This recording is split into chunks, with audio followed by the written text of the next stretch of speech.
2-2 pitch. A swing and a long drive. Deep left. Way back. Gone!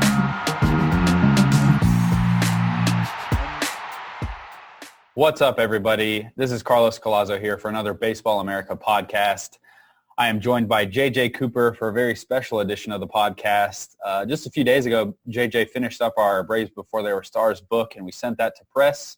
And then seemingly the very next day, he dropped an absolute bombshell on the website. It's an MLB proposal that would shake up minor league baseball as we know it. JJ, number one, how are you still awake? And number two, what does this all mean? Who says I'm awake? That part I don't know. But no, it's been a crazy couple of days, but a fun one. I'm not complaining. You know, the two top tens I have to do next week they'll figure out, somehow they'll get done. Somehow we'll get them done. But I mean, this really is fascinating. There's a ton to unpack here. You've done an excellent job kind of breaking down all the nuances as we know them at this point. And again, this is just a proposal. We'll see what happens in the future, but there's a lot of moving parts here. I guess let's just start with what's the big headline here? What's the biggest news? There are a lot of headlines here. Okay, let's try to start with one. If I could pick one, this is a preliminary proposal, but in a preliminary proposal, as MLB and minor league baseball begin in-depth negotiations, MLB is proposing to radically change the structure of minor league baseball. Mm-hmm. In minor league baseball, if this proposal was adopted, minor league baseball in 2021 would bear little resemblance to the minor league baseball that everyone sees right now. Mm-hmm. How about that? I mean, that sounds pretty good. I guess my next natural question would be, what is the reasoning for shaking up the minor league system now from MLB's point of view? Obviously, Major League Baseball and minor league baseball have different incentives, and they're probably wanting different things here. But at the core, what would be the reason to change how the minor league baseball system currently operates? Okay, so what Major League Baseball wants is several things. I'll just kind of lay out their whole thing. Mm-hmm. They feel like, and I think that there is agreement between Major League Baseball and minor league baseball on this, that current facilities are not to the standard that they need to be around the minor leagues. Mm-hmm. That doesn't mean every minor league facility by any stretch, because it's really hard to compare Las Vegas, which opened a brand new many million-dollar stadium last year, or Wichita is going to open a many million-dollar, I think $90 million stadium in 2020. It's hard to compare that with a 55-year-old ballpark that hasn't been significantly upgraded in 25 years. Mm-hmm. There has not been a dramatic change, a significant change in the facility standards for minor league baseball in the past since the 1990 PBA. So that's one thing. MLB's viewpoint is that roughly a quarter of all current affiliated MILB teams are far below the standard that they believe is acceptable. Mm-hmm. They want to have every minor league affiliated team in what they deem an acceptable facility. And acceptable means good weight room, good clubhouse, good place for the players to eat, mm-hmm. Room for the coaches, which coaching staffs have gotten much bigger over the last few years, mm-hmm. Room for the video, analyst, which did not exist, years ago. There are more trainers now, all these things. So more space devoted to providing room for the players, coaches, all that. Mm-hmm. So they also, okay, go ahead. No, you go ahead. Continue. So they also see it as they believe that currently travel around minor league baseball is, in their eyes, unacceptable. Yep, that's where I was going next. They think that there are too many really long bus trips. They are unhappy with the fact that some of these bus trips are not on sleeper buses, which they feel are superior for a long overnight bus ride to a standard bus where you're sleeping in your chair or sleeping on the floor. Amazing how one of those does not seem ideal. Okay, so there's that. There's also they have a problem with currently every 2 years when player development contracts come due, which is the player development contract is how major league teams affiliate with minor league clubs. The minor league clubs are actually their own separately owned entities in most cases. MLB teams do own some clubs, but they're their own entity. And this all comes down to essentially an affiliation agreement. Teams sign a 2, or they can sign longer, but essentially usually a 2-year PDC is what it's called, and says the Nationals are going to supply players for this team for the next 2 years. And the team, the minor league team, is responsible for, providing a reasonable facility, for doing, providing everything around that. Mm-hmm. Well, there is right now very much, and we've seen it time and time again, there's a game of musical chairs when PDCs come along, because there are always teams that no one wants to be stuck with. Yep. I'll single out 2 because they do not exist anymore. High Desert and Bakersfield, it was musical chairs. And those in High A were the 2 clubs that no one wanted to end up with, generally. And Major League Baseball does not think that they do not like that system. They do not like that currently, and over the last decade really, there's almost always been an East Coast team that has a AAA affiliate out on the West Coast. Mm-hmm. They don't think that's ideal. They want all these things to be tied more geographically to their big league club. Mm-hmm. And so they don't want that. They want they want that structure completely changed.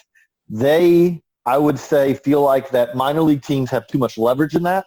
Mm-hmm. Because what has often happened is a team that ends up in a really bad situation, 2 years later, what they end up doing is they end up buying a minor league club to avoid ever being in that situation again. Mm-hmm.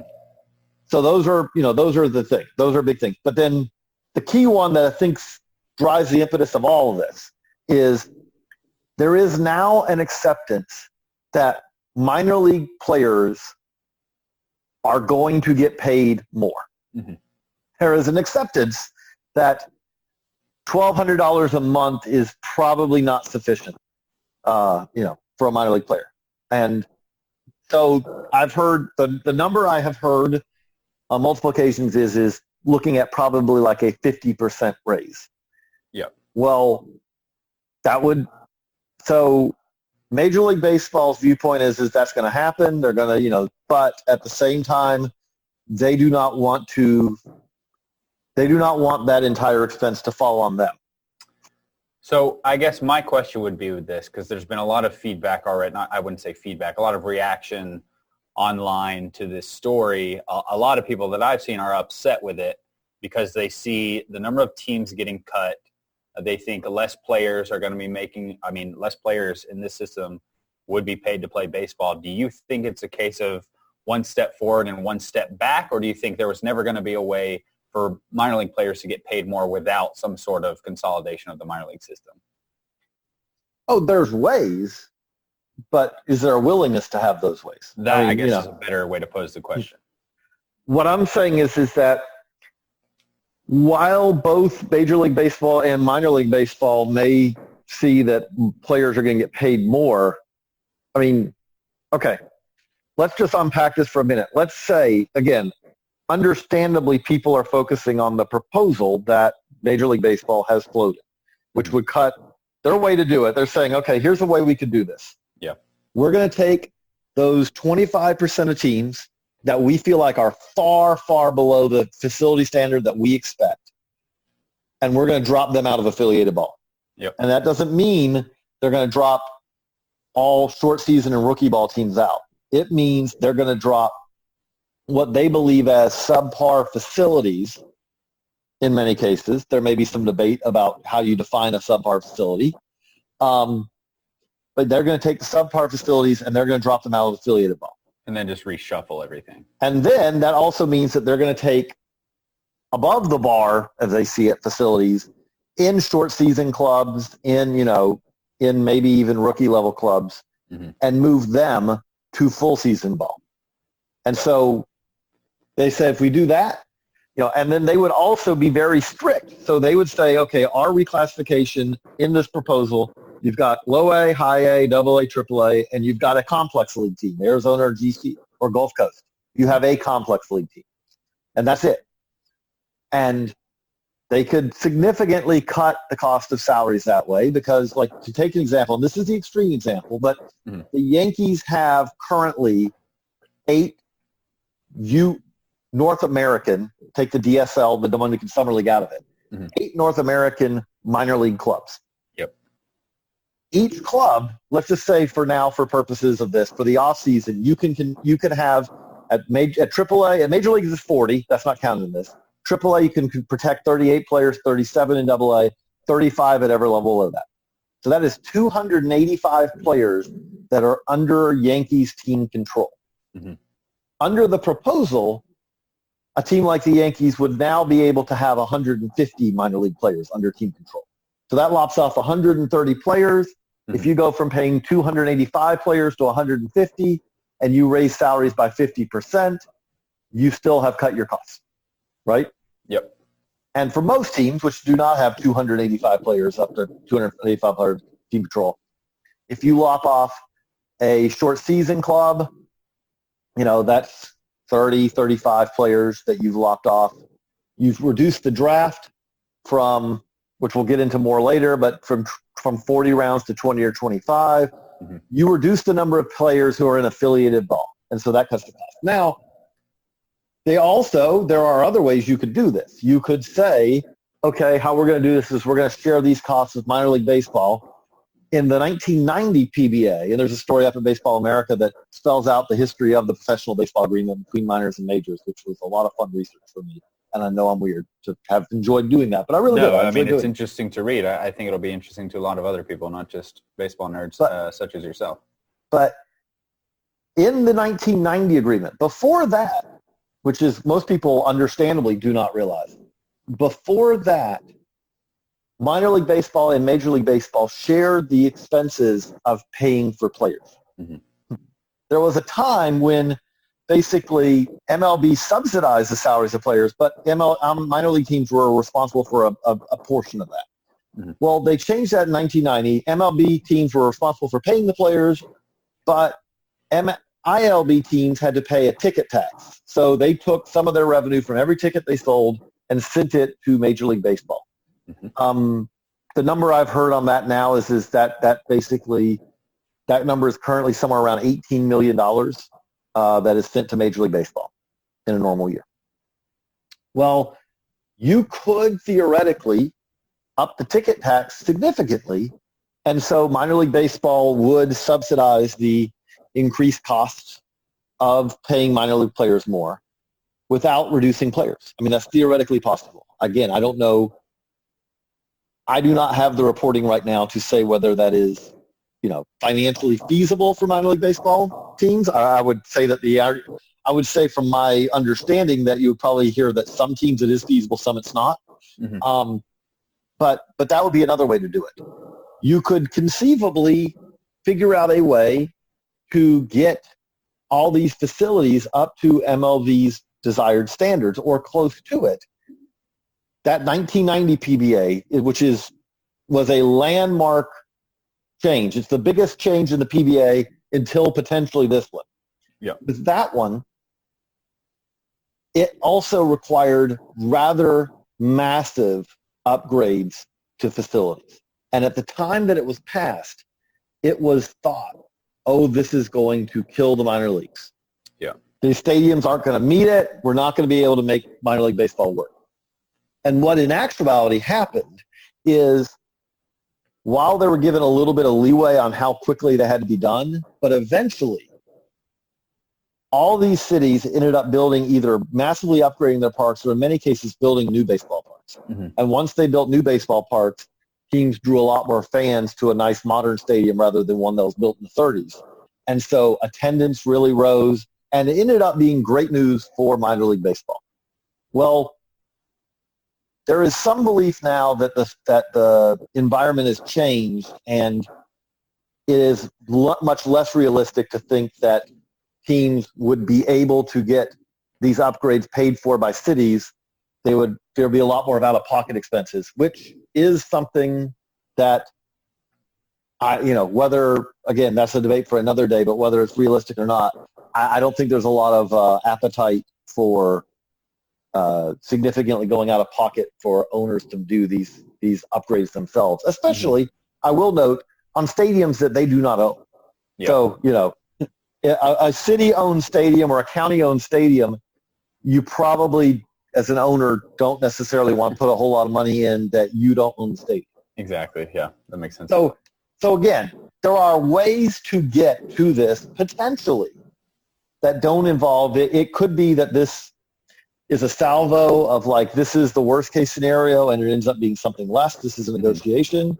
Or it could be that, no, this really is the indication that Major League Baseball wants to dramatically increase its control and power over how the minor league baseball is structured. Mm-hmm. And this leads to a rather massive change, essentially, for the 2021 season. So not from that far from now. Yeah. And you briefly mentioned this. I wanted to kind of dive into a little more because obviously it's what I cover here at Baseball America. But the draft being reduced from 40 to 20 to 25 rounds, as you put it in the piece, and moving the draft back to August. I've had a few conversations with some scouts about the ramifications for this and the pros and cons, but I'm curious how the news about the draft factors into everything here and what your thoughts are on it. Well, if I was a scout, I'm not real happy. Let me make clear, an amateur scout, I would not be happy about that. I would not be happy at all. And the reason I say that is that if you're an amateur scout, and you know this better than I do, but I've had many a scout describe it to me of how their year works. Mm-hmm. And, okay, let's start with the current draft situation. So the draft ends early June. You sign the players from that draft class, and then you move on to the next year's draft class. But by everyone's explanation to me, the summer on the Cape, the summer at USA Baseball, the summer wherever you are, while it is significant, while it's important, it is running at a lower level of intensity than it is from January to June in the lead up to the draft. As far as the scouts' level of intensity is what you're referring to. Yes. Right. They are absolutely getting a read on players. They're getting to understand players, getting to know players. Yes. But that June to September frame is, that the draft is not a month away. Yes. And so you are setting your board, you're understanding your area if you're an area scout, you're understanding the scope of kind of who you need to focus on if you're a scouting director, that kind of thing. Mm-hmm. Then you get to fall, and in fall, you're doing more of that. You're doing your questionnaires if you're an area scout. You're getting to know the players. You're going to scout days. You're doing all these things. You're still working. But it's at a lower level of intensity. Mm-hmm. And then it ramps up in January, and it's full bore, pedal to the metal from basically January till the draft day. 100%. And you are working at a massive, high intensity level for those 6 months. Mm-hmm. If you move the draft back to August, some massive things are going to happen. For one, the summer showcase circuit, as I see it, my prediction is it changes dramatically. It has to. There's no way for it not to. Right now, as it stands, the summer showcase circuit is all about the next year's class and the year after that's class. Yep. High school players who just finished their junior year are the main focus during the summer showcase season. So right now, the 2020 draft class, all these kids over the summer had just finished their junior seasons. And these are all the players that scouts and scouting departments are doing their follow reports on and getting a feel for. When it moves back to August, you've got the issue of, okay, we've just seen all of the draft eligible high school players during their spring season. Now they have a summer where they can continue to play before the draft, so we have to keep bearing down on them in some capacity, depending on whatever. In some massive capacity in many ways. Exactly, but right now you can't not know that you can't know if you have an area and a pitcher in your area shakes his elbow, walks off the mound and, holding his elbow in late July, you better know about it. Exactly. So you have that. You have those kids who you'd be getting extra 2 months basically to watch them. In addition to, this is the time of year when you're supposed to be getting a feel for next year's group. So the timing of it and the schedule is going to change significantly if this were to happen. Another thing that was brought up to me as far as one of the maybe the biggest pros of potentially having the draft in August, and this is obviously from the scouting side, is you would be more. It would be easier to have some sort of medical combine if that was agreed to. The college season would be done. The high school season would be done. And from the team side, that would be an absolutely massive benefit to have. Having some sort of understanding of where these kids are in their physicals, having team doctors like the other major drafts in the NFL and NBA, having some sort of medical combine so you don't have to draft a kid and then later, once you've already made the pick, have your doctors go over and do a physical and then find out, oh, there are these medical issues. We have to avoid the contract now. No team enjoys voiding a contract, and I think having the potential to maybe implement that would be a pro from moving the draft back to August. Now, whether or not the player side would agree to that is something else entirely. Well, let me throw in a couple of different additional things. Okay. Yep. I would expect, so on the college side as well for the draft. Right now, college coaches are not thrilled the draft occurs during their postseason. Yep. There are examples in most years of players literally being in the dugout getting ready to, or maybe on deck, or maybe even in the batter's box when they are drafted and, by a team. And they understandably do not like that. This changes that dramatically, but I don't think it necessarily changes it in a way that college coaches would prefer. I think I agree with you 100%. I think there is an issue of the draft and the College World Series and the college playoffs happening simultaneously. No one seems to really like that. But when you move it all the way back to August, now you have, and right now there's a 45-day window to sign your players after you've drafted them. If it was in August, I'd imagine that would be shorter, because only a few weeks later, players are showing up on campus. So if you have to wait until August to find out which players of your recruiting class are not going to be there, your job gets insanely harder to fill out a roster.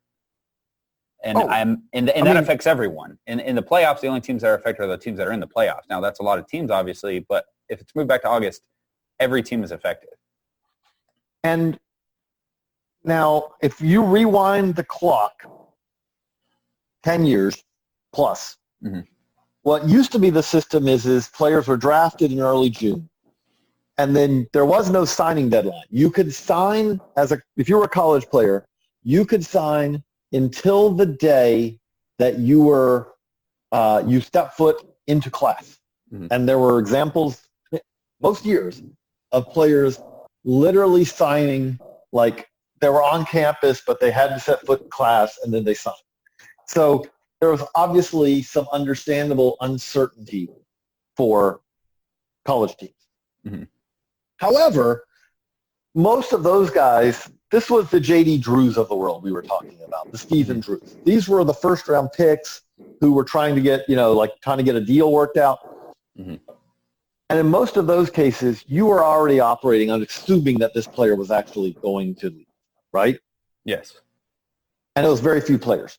Under this situation, we're talking about a situation where instead, say that draft-eligible sophomore shortstop or that draft-eligible sophomore team is slated to be their Saturday starter, and say that player is on, let's say, a 75% scholarship.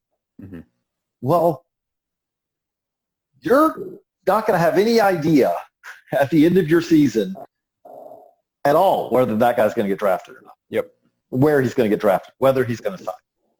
And by the way, now, it wouldn't shock me at all, the Cape Cod League very well becomes a league for the USA Summer College National Team, becomes places for the draftable players to go, rising seniors, because you have all of the, especially let's say your team was eliminated before the postseason. You have all of June, you have July, and you have part of August to raise your draft stock.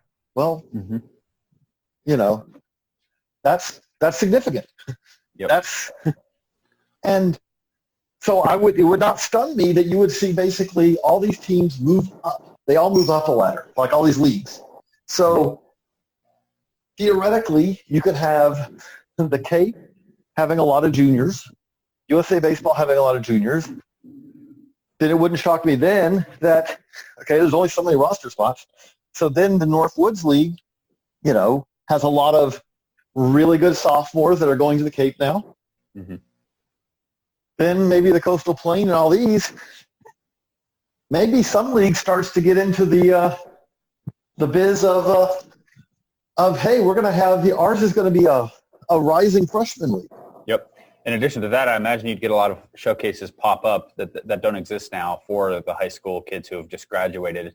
Draftable high school, draftable high school grads. I think you would get a lot of those. And one other thing that I think is interesting, outside of just the timing, is with the draft being reduced to 20-25 rounds and with rookie level and short season leagues going away, I think you would probably see even greater shift, and we've seen this in recent years, of teams preferring college players. But when you don't have that lower level minor league system that you can kind of take the time to bring your high school players through and really develop them, I think you'd probably see even more college players drafted just because the minor league system is a much better fit for their development than high school players. The elite level high school players could probably still go to complex ball and then maybe make the jump to low A.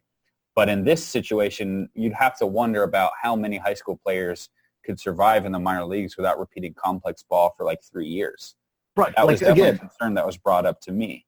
Yeah. Okay, right now you hear guys who are described as the 2-year rookie ball guy. Yes. Right? We hear that all the time. This is not the first, generally it's not the first rounder you take. It's the really toolsy, very talented, physical tools high school player. I think a great example of this player would be Trajan Fletcher, who was a kid who was originally draft eligible in 2020, reclassified, so he was a young 2019 player, and he played high school ball in Maine. So he wasn't playing the best high school competition, and now you're getting drafted and going into affiliated ball, and that's a player who has fantastic tools, like you were saying, lots of upside, but is very raw and doesn't have a lot of experience against high-level competition. In this new system, what happens with a player like that? And it is one thing to have a player go 1 year to the complex league, the next year he goes to short season ball or the Appy League or the Pioneer League, and then in year 3 he moves on to full season ball, low class A, right? That player is having a steady progression. Yes. It is not the same thing to say we're going to draft that player and he's going to take 2, maybe he takes 3 years and he's playing in our complex league. Yeah. Complex league ball is Groundhog Day. I mean, by every, the real Groundhog Day is extended spring, but complex league ball is much of that.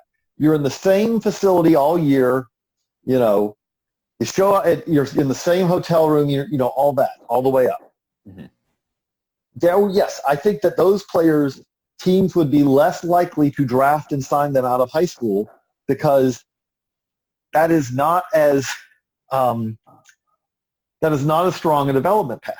Now, again, that's probably good news for college baseball, probably, for D1 college baseball, D2 college baseball, JUCO ball. So that I think it's a benefit for all of them because there are still going to be players who don't really want to go to college.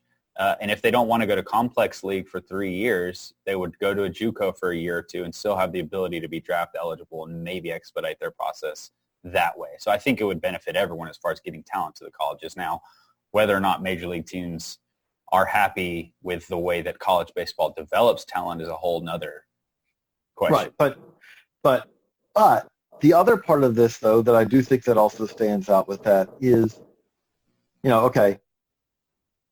what also happens here, again, this is an initial proposal. However, if this proposal is adopted, the other thing that happens is so there would be this dream league that is proposed, which would be the league to catch all the players who would have been drafted in the past potentially and are not in the current system.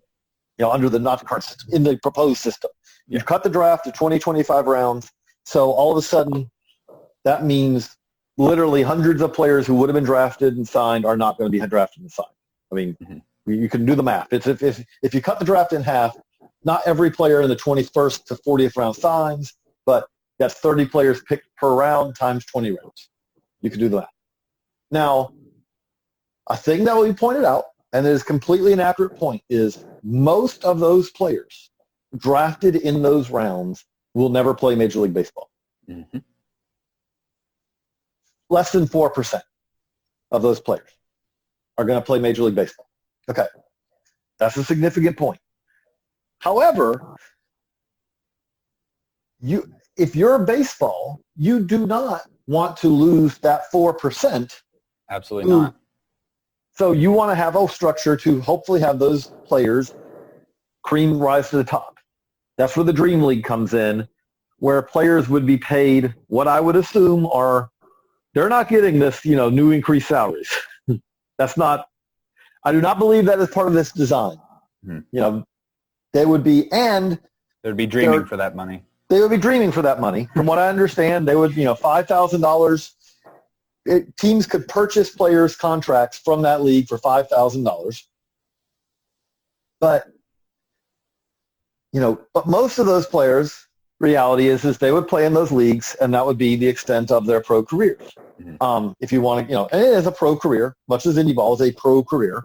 But really, it is slightly different from independent league baseball, which the Frontier League especially is focused on signing and developing. And the USPBL, I want to give them a shout out because they do a really good job with this too, of signing and developing undrafted college players, and then the cream rises to the top. Well, that would be the idea for this league as well, which would probably, to make the financials work, would require at least some subsidizing from major and or minor league baseball. What I have not heard is whether that league really does make financial sense to do. Mm-hmm.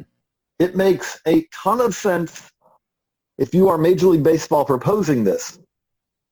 It makes a ton of sense because if you're Major League Baseball, ideally, if you are going to eliminate 42 or 40, or even let's say they cut it, the number, if you're going to eliminate a large number of affiliated minor league clubs, it is one thing to say, yeah, you're not going to have a Reds club anymore or an Astros club or a Braves club or whatever, but we've got this league to fill the void. It is another to say, yeah, we're sorry you don't have baseball anymore. Mm-hmm. And we're really sorry that you spent that several $100,000 to upgrade the stadium. That doesn't really affect you anymore. Mm-hmm. So those are all reasons to do the Dream League. And there's also talk of, like for levels that are not, for Appy clubs or Pioneer League clubs that can't support a Dream League club, maybe they actually have a new Summer Wood Bat League teams. Yeah. So that fills those stadiums theoretically, but there's a lot of work to make those economics work. Mm-hmm.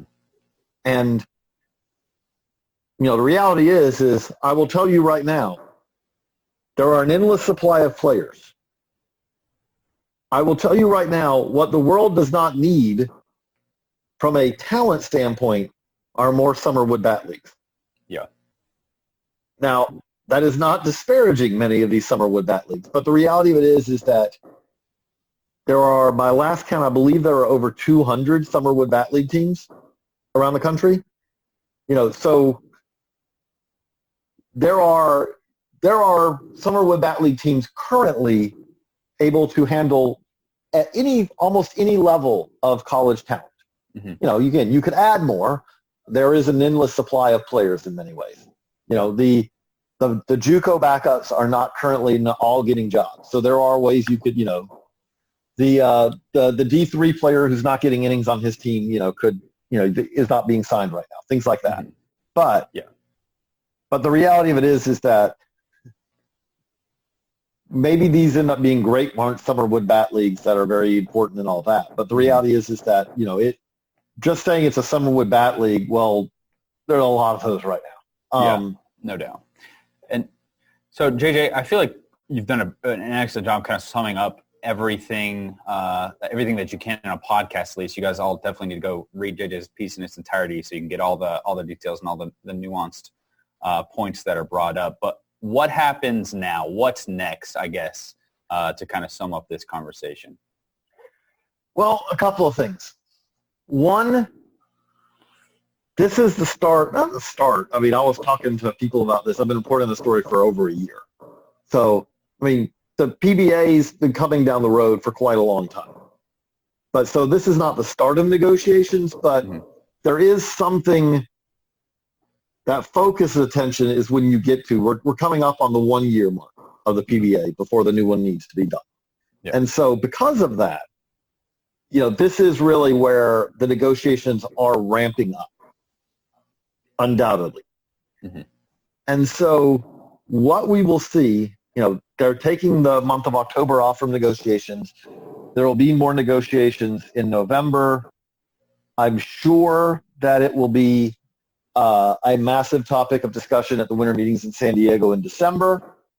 And it will probably continue after that. I would be shocked if we were going to have an agreement anytime in the near future. Mm-hmm. But what we have to see, and I do not know the answer to this, and I don't think anyone really knows the answer to this right now. Is this proposal the guts of how minor league baseball is going to look in 2021 with maybe tweaks, changes, adjustments? Or is this a proposal that is, in the end, meant to frighten minor league team owners because they're supposed to hear it? They're supposed to go, this could be an absolute disaster for us.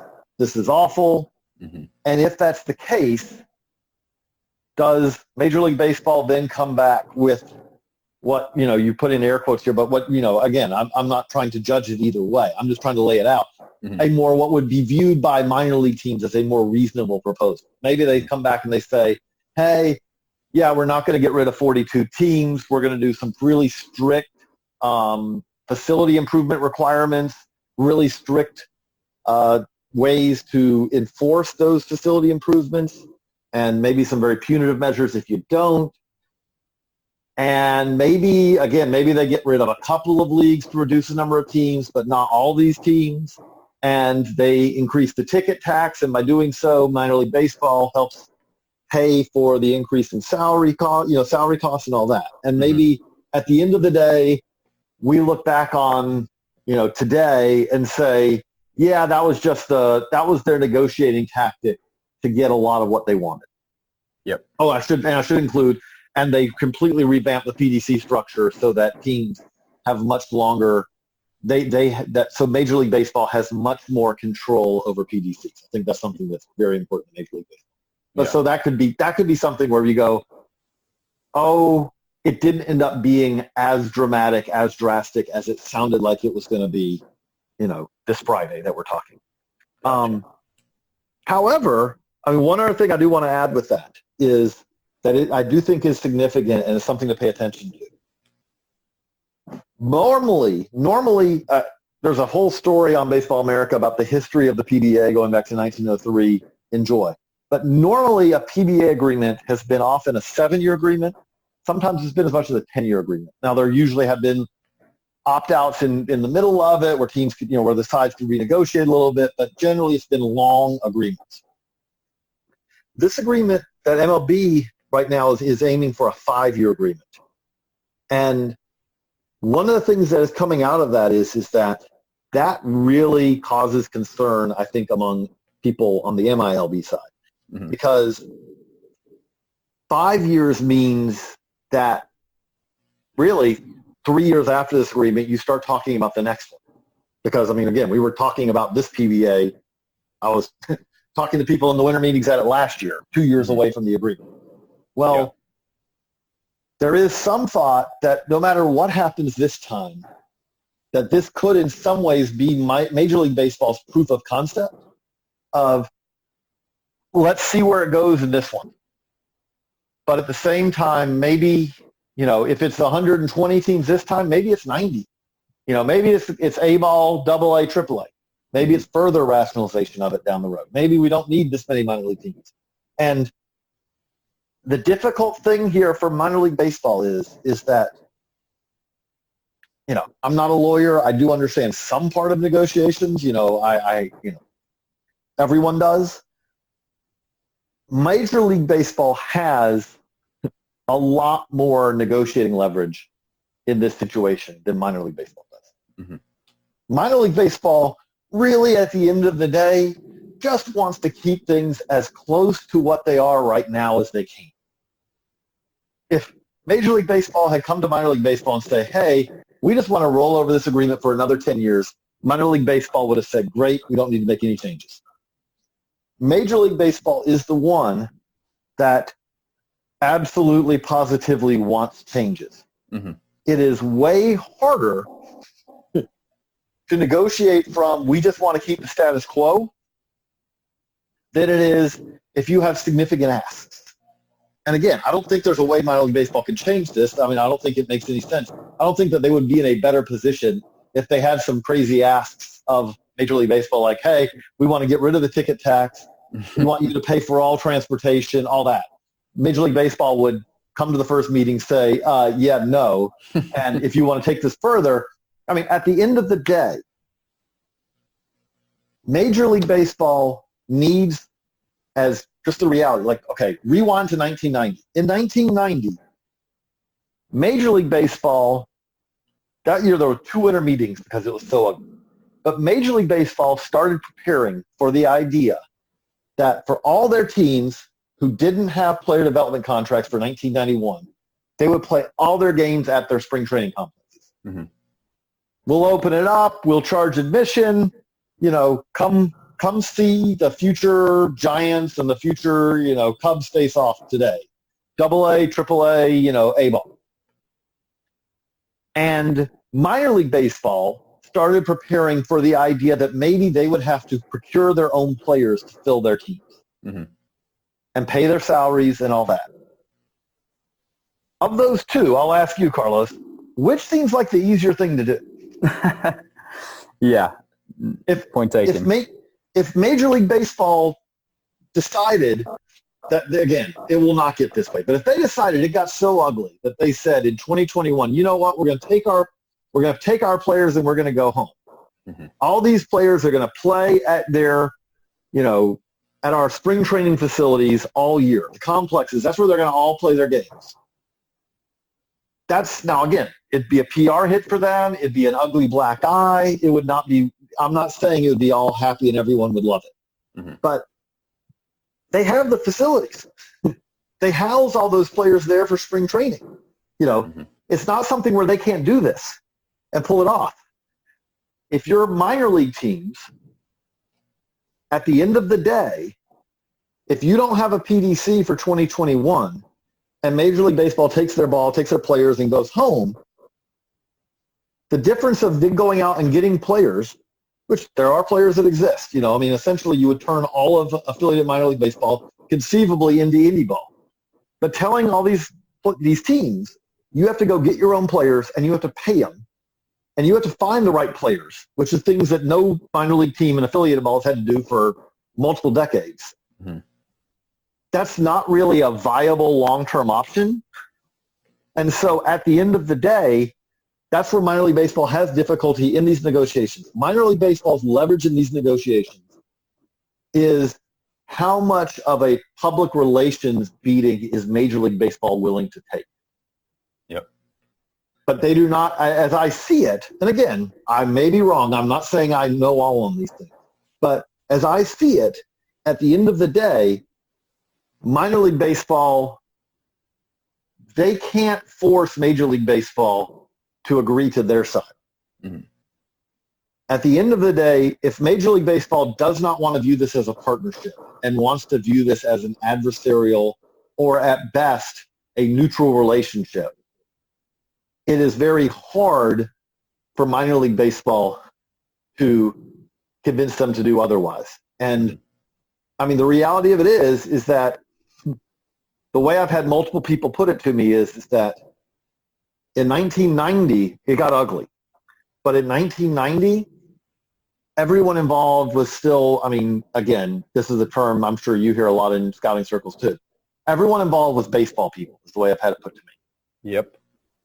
And the reality of it is now is that on the minor league side, there is absolutely a feeling that Major League Baseball's viewpoint on this, and again, they could be wrong. I'm not saying they're right.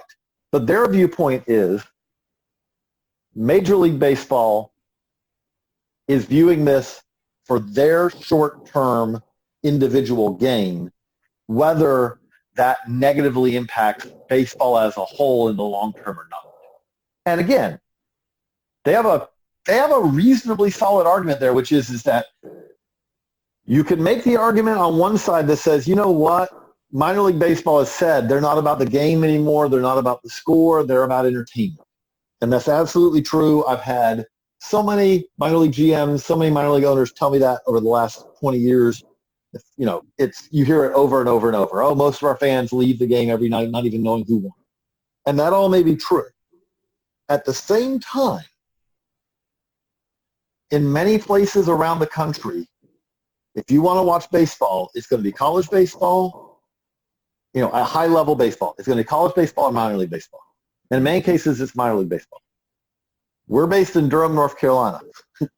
My kids have gone to one Major League Baseball game in their lives because we are 5+ hours away from any Major League Baseball game. Mm-hmm. They go to minor league games pretty much every year, and they have a good time. If they're going to be baseball fans, and again, it's anecdotal, I know, but if they're going to be baseball fans, they're going to be baseball fans because of minor league baseball. That is what is going to make them baseball fans. And that is what minor league baseball's best argument they have is essentially public opinion and lobbying with, I mean, there are minor league teams in most states and in most districts. And so it's congressional lobbying also to basically say, don't let them bully us. Mm-hmm. But at the end of the day, it does seem like this is going to be contentious for several years to come. I mean, not several years, but for months to come. Yeah. Well, JJ, thank you for breaking all this down. Thanks for writing that piece. If you guys haven't checked it out, definitely do so. You can see all the details on the proposed MLB changes. JJ also has a history of the kind of MLB and MiLB relationship over the years. I think Teddy Cahill just dropped a story on how moving the draft to August would impact college baseball. We're going to have another story coming up soon about how this affects the summer showcase circuit. So a lot still to follow up with this and follow along in the next few months, obviously. And thank you to all of our subscribers, because I know JJ mentioned this earlier, but the subscribers, you don't have to be a subscriber to read these stories specifically, but the subscribers are the reason that we're able to do big pieces like this, and the reason that JJ is able to spend a year, as he said, reporting this and getting it out there. So really thank you to all of you who subscribe, and thank you to everyone who's listened to the podcast and downloaded. You can subscribe to the podcast on whatever app you listen to podcasts on. We'd really appreciate that. But for JJ Cooper, I'm Carlos Collazo. Thanks for listening, everybody.